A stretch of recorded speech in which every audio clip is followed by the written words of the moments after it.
Hey guys, off the mic sports network here, off the top rope. One of my favorite things to do late in the week is talk about AEW versus NXT. Um, so the NXT ratings came out. I think they were at 598,000. I got into an argument with Dave Meltzer. I mean, what is Dave Meltzer? Who was once a very accomplished and appreciated and valued journalist in the wrestling space, but he sold out to Tony Khan, so he's basically now a shill. Um, People are going to try and say, yeah, that doesn't count the max numbers.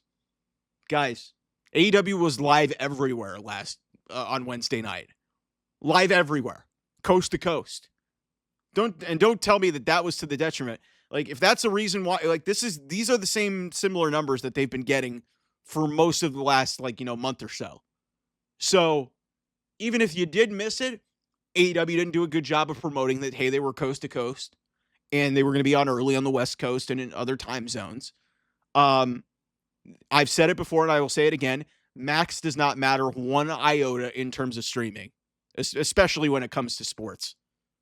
Nobody is watching stuff on Max, except for me, because hey, I need to find a stream that's live. And if it's not live on the West Coast, I'm going to watch like the Universal feed, and the only one that I can get is on Max. So there are very few people who watch Max. It's not Peacock. Because Dave Meltzer was getting into an argument with me saying, yeah, the Royal Rumble numbers were never released. And so and he was kind of sort of comparing it to Max, and Max not releasing the Dynamite numbers. I was like, guys, what? Who cares about what a random episode of Dynamite did? WWE doesn't have to release the streaming numbers for Royal Rumble. Who cares? But the point here is NXT did almost 800,000. Dominated AEW again. NXT has a talented roster, but they are deemed the third best brand in WWE. Kind of a glorified developmental promotion, even though they have started to bring in like stars. Like Moose was on from TNA was on this show. Ricky Starks' debut was on this show. But you're seeing just the tangible differences of how NXT, a developmental promotion, is being run to how AEW Dynamite is being run. AEW looks like an amateur professional wrestling company. It looks like an independent company being paid off and being funded by a billionaire. That's what this is. Because the numbers dictate that this is bordering close to TNA. The only reason why TNA is not getting better ratings is they're not on a major television network.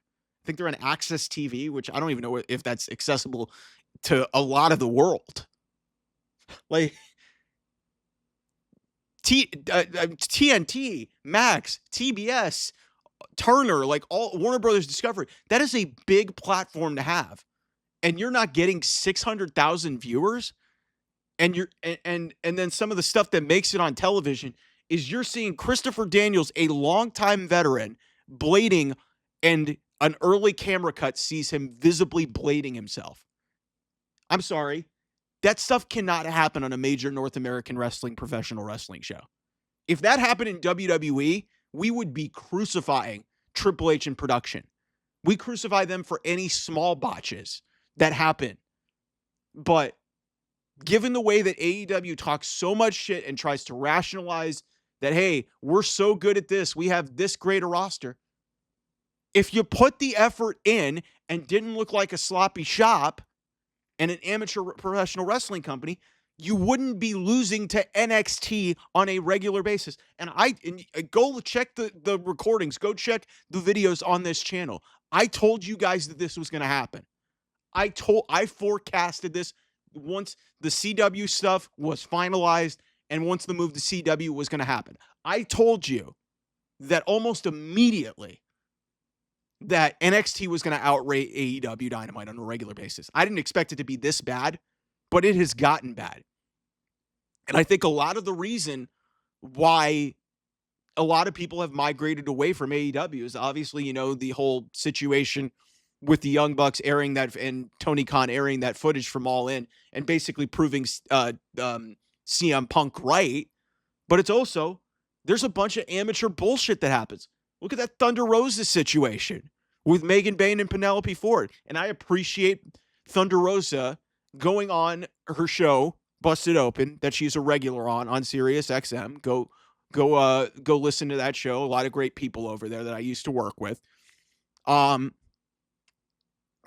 Thunder Rosa's open saying, I valued safety and I knew something was off. We were miscommunicating over some things, and and I didn't want to swing that chair and get somebody hurt. At least somebody's being honest about this. You'd love to hear that from the owner saying, hey, we screwed up. Or you'd love to hear it through the grapevine of all these people who cover the promotion who say that there's no production meetings when there absolutely should be when you're on a major television network, but they don't care. And again, it looks like an amateurish product. And if you put on amateurish product, people are not going to want to watch it. And that's why there is so much negativity around AEW right now. NXT, with a bunch of developmental performers mixed in with some experienced talent, looks like a big-time main roster television show on a week-to-week basis. What does that tell you? When you have Will Ospreay, Kenny Omega, Mercedes Moné, Jon Moxley, Hangman Adam Page, MJF, you have all of this high-priced talent in your company, and you come off like a second-rate promotion. It's supposed to be an alternative, but if you want to be an alternative and be competitive, act like you give a shit. When you're having an experienced veteran blade on camera and you could visibly see him blading, that is not good. Because that is not good for kayfabe. That is not good for the wrestling business. That is not good for a look for you. Because it shows that this is just an amateurish thing and it is a hobby. And that is what this comes off as. And until AEW starts to take things seriously, has production meetings, doesn't go through the motions, they will put on a good pay-per-view at Revolution because they have a talented roster and they do pay-per-views really well. Because pay-per-views really don't require that much level of a production because you're not producing segments. You're just producing matches. And from an in-ring perspective, AEW is about as good as there is.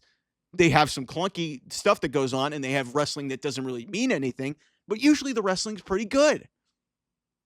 But still, this comes across as an amateurish promotion. It comes off like GCW. TNA comes off much better, and they're on a much lesser TV network. Be better. Be better.